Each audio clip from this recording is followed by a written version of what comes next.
How much for this? Let's see here. $2. Fucking capitalism. These are my top 10 worst rich, greedy assholes. As requested by Morning Donut. Want to decide what I do a video on? Enter the Patreon review raffle in the description. Where's my $2? Being on this list doesn't mean I hate them, though if they were real people, I would never trust them. It's juice and jam time. That'll be $1.50. All I got is a quarter and... Me need money! I didn't think you could talk. Well, I can do a lot of things. Wow, that's awesome. Aw man, it's so hard being rich. Imagine having an entrepreneur father, a mother who's a movie star, and they're both just too busy for their kid, but still try to bond with him when they can since they really do care. Think how rough it is just to have a Mexican maid, a Japanese samurai butler, Doc fucking Brown as an uncle. Lick my balls, Marty. Lick my fucking balls. And a set of multiracial and handicapped token friends that each care for you. The only thing that will get you over your depression is if you get to be with Sonic the Hedgehog and all his friends too. No, please don't run away. Chris Thorndike in the Sonic X anime was never in the video games. He was created so us, the audience, can relate to his rich struggles. Sonic X, the rich get richer. Fuck you, Chris. Everybody hates Chris. We're here. The day can start. Every school's got 'em, the popular, fashionable rich girl. They won't invite you to their parties, but will steal your prom date and your ideas for the school talent show. Scandalous! This ranking goes out to all of them as a group, since they're basically the same character. But this little piece of otaku bait from RWBY is the worst because she's a racist, and also her name is Weiss Schnee. You complete dolt! Weiss Schnee. Weiss Schnee. Why?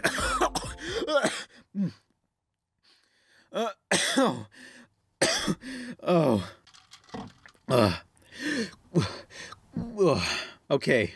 Why, Schnee, I hate you. Please marry me. I'll be your trophy husband. Hello, can I help you? Huh? If you can't, it certainly wouldn't surprise me.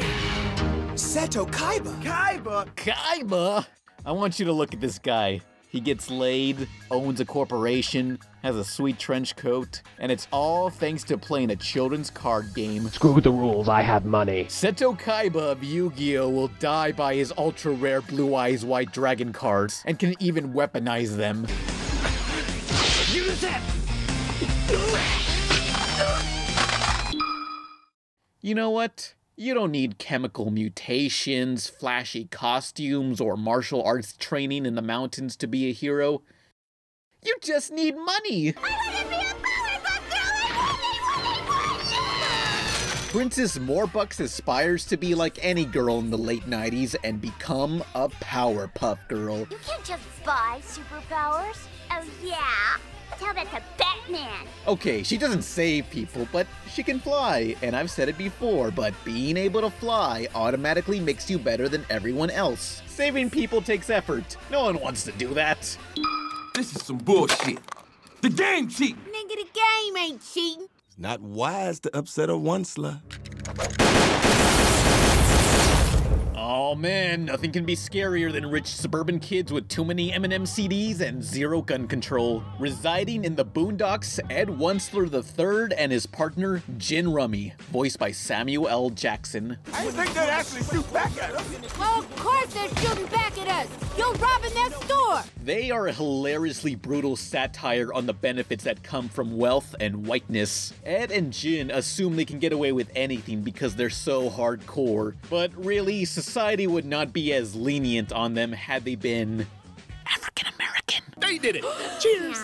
Them ain't no Negroes. It couldn't be them.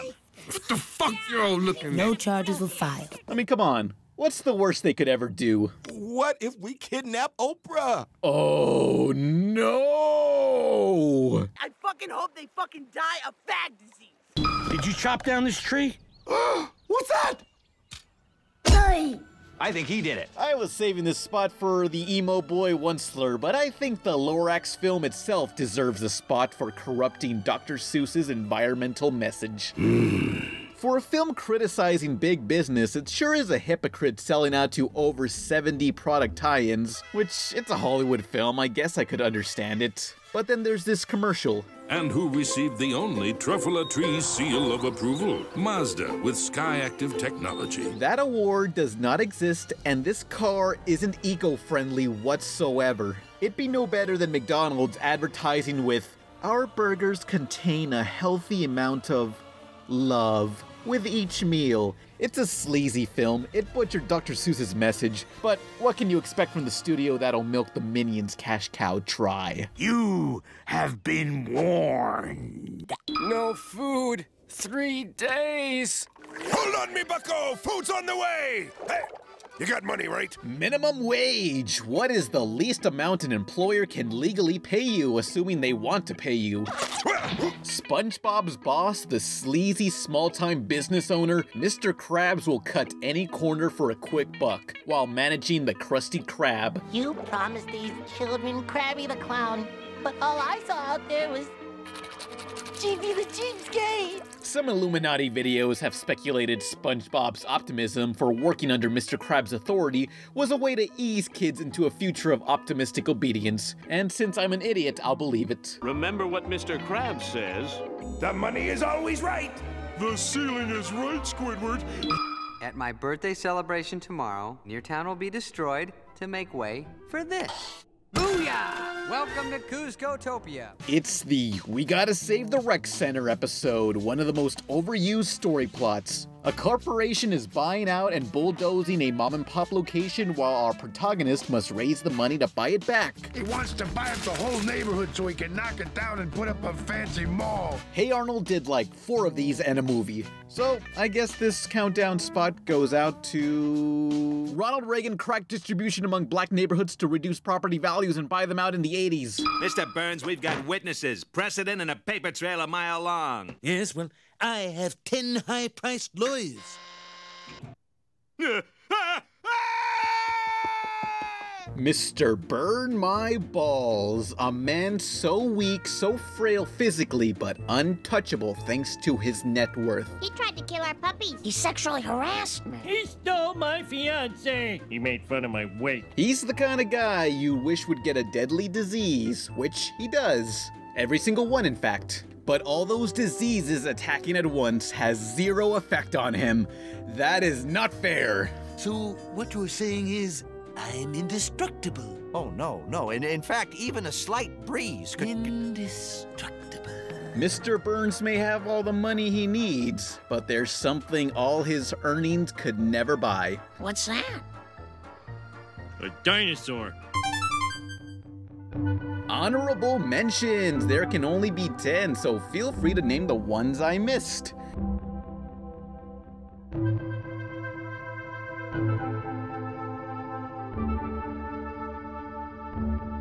Hello, shoppers.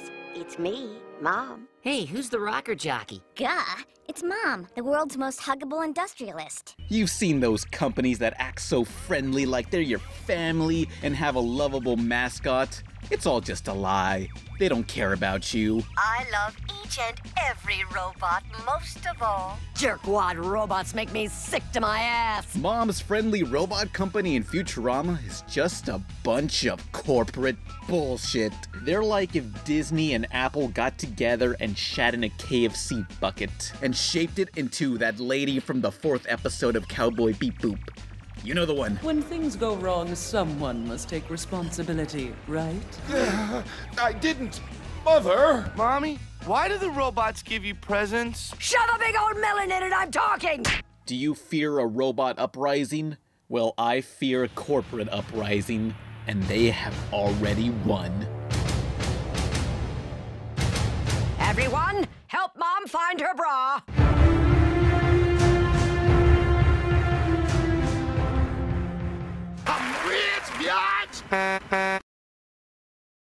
Attention shoppers, we don't like you. We like your money, but not you. If you find find us to be rude, selfish, and greedy. Thank you. Enjoy your shopping.